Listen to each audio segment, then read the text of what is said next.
नमस्कार श्रुति साहित्य को आपण मानक स्वागत। आज सुनिबा राजकिशोर रायकर एक गल्पटीर ना हेउछि क्षत। आरंभ करिबा गल्पटी। माघर गोटे पाउंसिया राति। प्रहर परि प्रहर शीत राति अतिक्रांत होई जाउछि। कमला स्वामी प्रतीक्षार व्यस्त होई पड़िछि। स्वामीकर अभ्यास हेउछि बेसी राति घर को फेरिबा। कमला ए अभ्यास कथा जाने, किंतु एई अभ्यास संगरे तार भविष्यतर कलामेघ जीवन को केते आच्छन्न कर देछि कमला ही बुझी पारुछि। घंटा परे घंटा बाजी जाउछि। कमला रेजेर तले निजर व्यथित आत्मार स्पंदन पाउछि।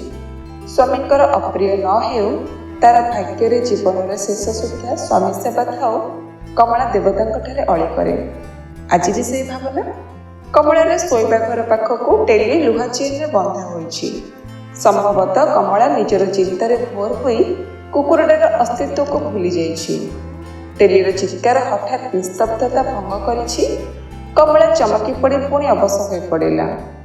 रामा, टेली मते सुआई देब नहीं कि पाठ से करुछि, देखिबट तार कोन होइछि। जंतुटार सामयिक अवस्था परीक्षा करे बाबार रामा उपरे थिले भी घरर दासी मिकी कमलार शोइबा घर को आसी खबर देला, माँ टेली कष्ट पाउछि।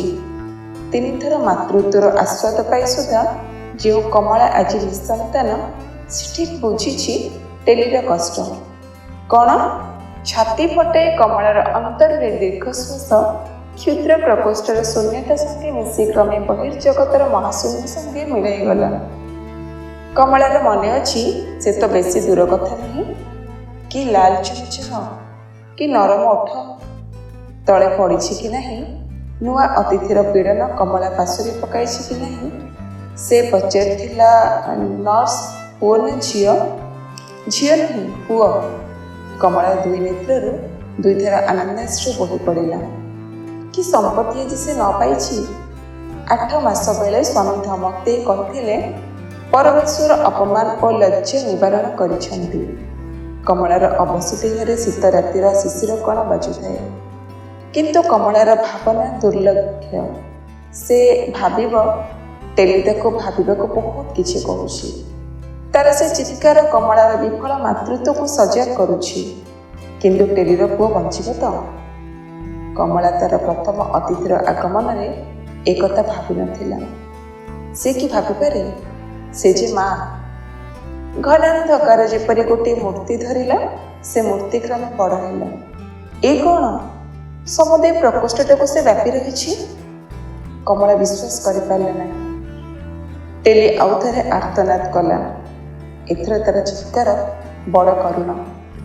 कमला आउ थरे चमकी पड़ी। ना, से अतीतर दुश्चिंता सब कर नहीं। तार प्रथम गर्भर संतान नष्ट होइछि, द्वितीय भी पाहुड़ी, किंतु टेलीर संतान टेकिब तो।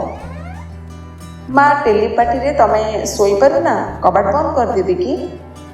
पशु और मनुष्य भितर एते व्यवधान सृष्टि करने को कमलार इच्छा नहीं। टेलीर कष्ट टेली प्रथम थर भोगी, किंतु कमला 3 बार से जंत्रणा भोगी। से जंत्रणा से अकातरे सहन करिछि कहा पाई। 3 बारर 3 सुंदर बाहुड़ी। आज कमला टेलीर चित्कार रे से सबु द्रुत दर्पण रे स्वच्छ कर देखि पारुछि। नाइलो कि थाओ किछि हेनी। मेकी उत्तर देबा आगु कमलार स्वामी गृह भितर प्रवेश कले। कमला आउ कि सोई रहे। नारी जीवनर उत्साह कर्म जेतेबेले स्वामी रूपक प्रतिच्छेदरे आगरे छिड़ा, सेतेबेले कमलार सबु दुश्चिंता ग्लानि मुहूर्तकरे उभे जाइछि। गली मुंडर मु टेलीर पाटी शुणुछि, तार चित्कार रे साईटा उठुछि पड़ुछि, अथच तमें निरालंब होई आराम रे सोई रहिछ। अरे रामा, रामा, कुकुरटाको चेन फिटाई बाहर को तड़ी दे बुटी। तू भी गोटे बज्जार, तो कान कौन पथर पड़ी।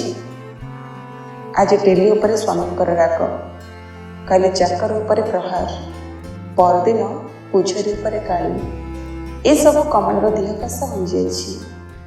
राति डेरी कर से फेरिले एसबू अभिनयर मुक साक्षी रूपे कमला चुपटी हुई छिड़ा होता है। भलरे भलरे 2टा खाई स्वामी शोई पड़े। दिनटी शेष होइछि बोली भाबी दुखिनी कमला ईश्वर को हाथ जोड़े। ଶୁଣୁଛ, ଟେଲି ସନ୍ଧ୍ୟାବେଳେ କଷ୍ଟ ପାଉଛି, ତାକୁ ବାହାରକୁ ତଡ଼ିଦେବ କେମିତି ମ? ରଖ ତମ ଟେଲି, କଷ୍ଟ ମୁଁ ଶୁଣିବି ନାହିଁ। ବାହାରେ ପଡ଼ି ସେ କଷ୍ଟ ପାଉଥାଉ। ରାମା, କିରେ ଫିଟେଇଲୁ? ହଁ, ମୁଁ ଖାଇ ଆସିଛି, ମୁଁ ଖାଇବି ନାହିଁ। ସ୍ୱାମୀ ଶୋଇପଡ଼ିଲେ। କମଳାର ଅନ୍ତର୍ଦାହ ଦ୍ୱିଗୁଣ ବଢ଼ିଲା। ପରଦିନ ସକାଳେ ଟେଲିର ପୁଅ ଝିଅ ମିଶି ତିନୋଟି ହୋଇଛନ୍ତି। ଟେଲିର ଆନନ୍ଦ ଦେଖିକି ଧଳା କଅଁରା କଳା ରୁମ ଉପରେ ଟେଲିର ନାଳୁଆ ଜିଭ ଅନବରତ ଚାଲିଛି। କମଳାକୁ ଦେଖିଲେ ଟେଲି ବାଟ ନ ଛାଡ଼େ। ଗୋଡ଼ରେ ଘଷି ହୋଇ ପାଦ ଆଙ୍ଗୁଠିକୁ ଚାଟି ବାତ୍ସଲ୍ୟଭରା ଆଖିରେ ଚାହିଁ ତାର ଜୀବନର ସାର୍ଥକତା ବୁଝାଇବାକୁ ଚାହେଁ। କମଳା ବି ଟେଲିର ପନାପାଖିଆ କଳା ଧଳା କଅଁରାଟାକୁ ଏପଟ ସେପଟ କରି ଖେଳେ। କି ଆନନ୍ଦ! 4 ଦିନ ପରେ ଟେଲିର କଳା ଛୁଆ ଦେହରେ ଲାଲ କ୍ଷତ ଦେଖାଗଲା। ସେ ଡଙ୍କ ମୋଡ଼ିଦେଲା। ତାର 2 ଘଣ୍ଟା ପରେ ଧଳା, ଦିନଟା ପରେ କଅଁଳା ମରିଗଲା। ନାଲିଆ କ୍ଷତ 4-5ଟା ସମସ୍ତଙ୍କ ଦେହରେ ଦେଖାଗଲା। କଅଁଳା ଛୁଆ ସେମାନେ ସହି ପାରିଲେ ନାହିଁ, ଚାଲିଗଲେ। କମଳାର ଆଖି ଆଗରେ ରାମା 3ଟା ଯାକଙ୍କୁ ବେକ ଚମଡ଼ା ଧରି ବାରି କାନ୍ଥ ଡେଇଁ ଫୋପାଡ଼ି ଦେଲା।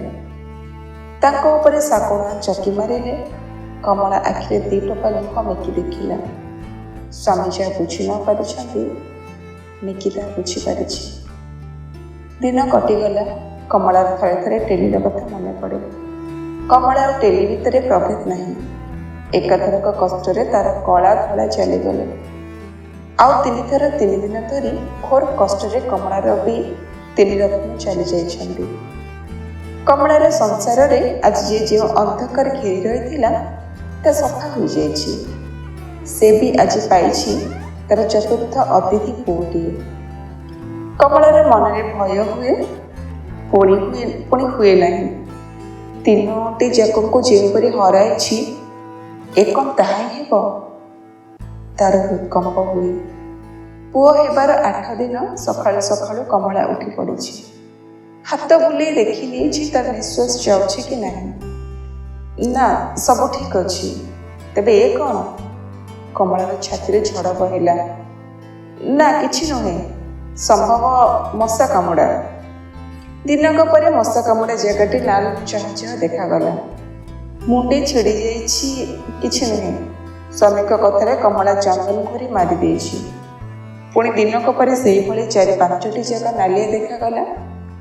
ମଶାରେ ତ ସେ ସବୁବେଳେ ପକାଉଛି, ମଶା ତ କାମୁଡ଼ି ବି ପାରିବେ ନାହିଁ। ତେବେ ଏ କ'ଣ? ଶୁଭୁଛୁ ଡାକ୍ତର ଡାକ। ଏଗୁଡ଼ାକ କ'ଣ ତା ଦେହରେ ଦେଖିଲ? ଆସ୍ତେ ଆସ୍ତେ ବଡ଼ ହେଉଛି। ସ୍ୱାମୀ କିଛି ନୁହେଁ କହି ଉଡ଼ାଇ ଦେଲେ। କିନ୍ତୁ କମଳା ସ୍ଥିର ହୋଇପାରିଲା ନାହିଁ। ଗୋଡ଼ ହାତ ଧରି କମଳା ବହୁ ଅନୁନୟ କରି ସ୍ୱାମୀଙ୍କୁ ଡାକ୍ତର ପାଖକୁ ପଠାଇଲେ। ଡାକ୍ତର ପରୀକ୍ଷା କଲେ। ଯାହା ଡାକ୍ତରଙ୍କଠୁ ଶୁଣିଲା, ସେଥିରେ କମଳାର କଥା କହିବାର ଶକ୍ତି ରହିଲା ନାହିଁ। ସେ ଜୀବନରେ ଅଛି ନାହିଁ ବୁଝିପାରିଲା ନାହିଁ। ସ୍ୱାମୀ ତାର ଚରିତ୍ରହୀନ। ଦୁଷ୍ଟ ବ୍ୟାଧି ଦୋଷରୁ କୌଣସି ଗୋଟିଏ ସନ୍ତାନ ରହିପାରୁନାହାନ୍ତି। ଯେଉଁ 3ଟି ନଷ୍ଟ ହୋଇଛନ୍ତି, ସେ ଏଇଭଳି କ୍ଷତରେ ମରିଛନ୍ତି।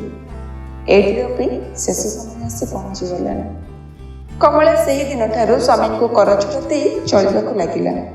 କିନ୍ତୁ ଟେଲିର ପୁଅ ଝିଅ କଥା ସେ ଭୁଲିପାରେ ନା। ଗୋଟିଏ ଚାନ୍ଦିନୀ ରାତିର ମଝିରେ ତାର 4ର୍ଥ ଗର୍ଭର ସନ୍ତାନଟି ବାହୁଡ଼ିଗଲା।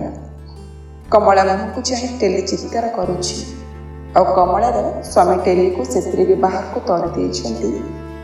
କମଳାର ମନେ ପଡ଼ୁଥାଏ, ଟେଲି କଷ୍ଟ ପାଉଛି। ଏଇଠି ଶେଷ ହେଲା ଗଳ୍ପ କ୍ଷତ। ଯଦି ଗପଟି ଆପଣଙ୍କୁ ଭଲ ଲାଗିଥାଏ, କମେଣ୍ଟ କରି ନିହାତି ଜଣାଇବେ। ଯଦି ଚ୍ୟାନେଲରେ ନୂଆ ଅଛନ୍ତି, ସବସ୍କ୍ରାଇବ୍ କରିବାକୁ ଭୁଲିବେନି। ରହୁଛି, ନମସ୍କାର।